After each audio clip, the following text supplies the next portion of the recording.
Next is 10.2, matters relating to Orchard Estates. Sanders tentative map located east of Pitt School Road, of the Orchard Estates Garcia property and the Lincoln Park subdivision.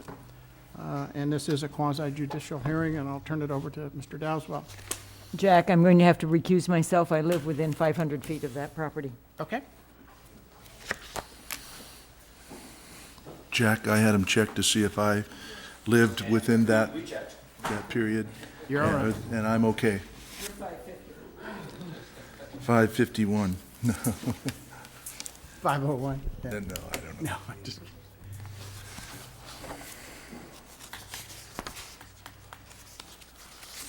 Someone shut it down, so we don't need it. Well, it's shut down. It's Janice's or somebody else's.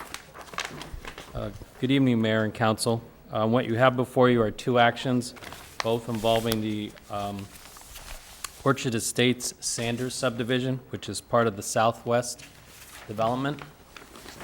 Brief history, this project actually goes back to 1996, when the properties were first annexed into the city, and it was anticipated that they would be developed at that time. A number of years later, in 2005, an amended specific plan was approved by the council. It included the approval of guidelines and a development agreement. In that development agreement, the city agreed to allocate Measure B units, actually 89, to this particular property, and that's part of the development agreement that's in effect now.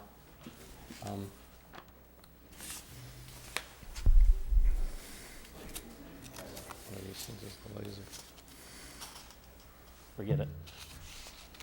Anyhow, keep changing technology on me. The project in front of you, as I mentioned, is the Sanders property, is the one in red. It's on both the east side of Pitt School Road, and then it covers over to the, I need the laser. It's useless without the laser. Yeah, so. That's okay. To the north, which one is it? Is another property that's called the Orchard Estates Garcia property. Over here is the balance of what you know as the southwest area. And this is Pitt School Road, and this is Lincoln. And it straddles both properties. There are 89 lots that are approved for residential. There are 7 lots that are open space parcels, one of which includes a 3-acre neighborhood park. In 2006, D.R. Horton was the home builder that had optioned this property, applied for a tentative map to move forward with the subdivision.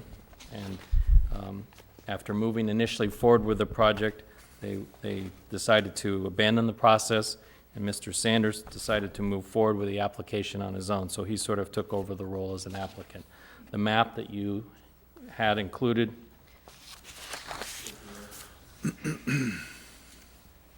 packet is the one you see here.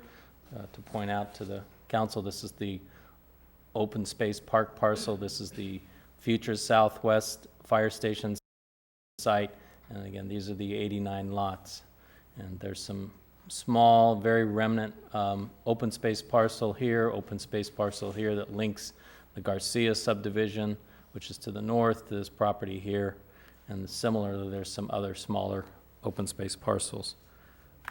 Included as part of this approval process is a PD overlay that needs to be added to this zone. Ironically, when the property was approved for development in 2005, we removed the PD overlay zoning from all of the properties in the Southwest group because we rezoned it to a zone that we thought allowed for a variation in lot size. It turns out it doesn't, and so we're adding it back today. And the reason you need it is because many of these lots are not our standard R1 single-family size.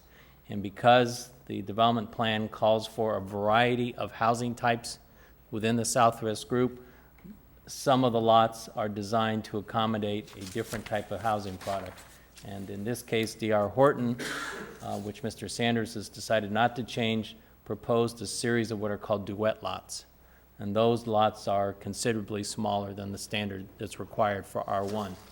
By adding the overlay, you allow those smaller lots to exist. Could you define duet lots? It's 2 units that are connected, and the way A common wall?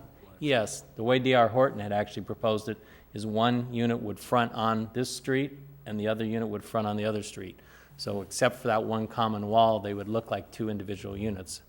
And it was a good idea. It may not be that the ultimate buyer of this property decides to move forward with that product. We'll wait and see when that actually happens. So two actions. One is to approve the tentative map, which, by the way, has been approved by the planning, or recommended for approval by the Planning Commission at their January 20th, 2009 meeting. And the second is to add the PD overlay zone. And with that, I'll try to answer any questions. Okay. Any questions of Mr. Dalzell? So is the major difference between the R1 and the R1 PD or the single-family residential plan Smaller development is that you can have that variation in lot size, or does it allow for other things as well? Typically, that's the biggest difference. At some point in the future, they may come back and want to amend the PD plan again when they actually have homes that they're proposing for the lots, and that would also conceivably be to allow reductions in setbacks. But at this point, they're just asking for size variations, and that's the reason for the PD overlay. I have one question for Dave. If we were to approve this development, is it possible for them to connect into existing city services without the rest of the southwest being built out? In other words, if they wanted to lay their own truncated sewer line? I don't, Water and the rest of it. Councilmember Chairmello, Mr. Cunningham's here. I don't believe there is any capacity that would allow them to move forward with the project without the rest of the southwest infrastructure in place. I'll let Mr. Cunningham, but I believe that when the West A Street development, not southward, they had an oversized line that went down Pittsfield Road. Yeah. The Southwest subdivision is comprised of multiple parcels, and they've hired a single engineer who has designed all of the infrastructure, the backbone infrastructure, to serve the entire Southwest development, and also has capacity for this property as well. So, in direct answer to Councilmember Charamello's question is, could this property move forward on its own? It would be highly unlikely that whoever develops this property would have the economic wherewithal to move forward and put in all of the necessary infrastructure to get from this area underneath the railroad tracks to the southwest area to tie into the sewer line and the storm drain basin. It's conceivable that somebody could have deep enough pockets to build all of that infrastructure and get reimbursed from later developers, but it's highly unlikely. The other thing that I was going to point out is that the Southwest area specific plan had a master development agreement. Right.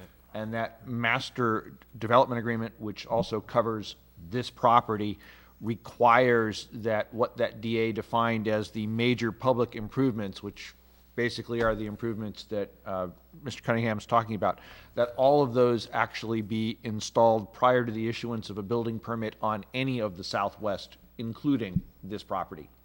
So the DA at the time that it was approved pretty much tied the hands of all of those 6 property owners together. That's correct. Irrespective of the DA, though, physically, you can't serve these facilities with water and Mr. sewer. Cunningham gave the engineering answer, I gave the legal answer, as you might expect. So you have both. I mean, I'm listening to these answers, and they're kind of interesting because as far as the legal aspects go, I assume that a lot of these people that were involved with the DA agreements have dropped out, have dropped their options or whatever, and I don't know whether those development agreements have likewise expired, or whether they're still in They have not. process. The development agreements run with the land and bind the property owners. For what length of time? We believe the term of the development agreement is 20 years. Okay.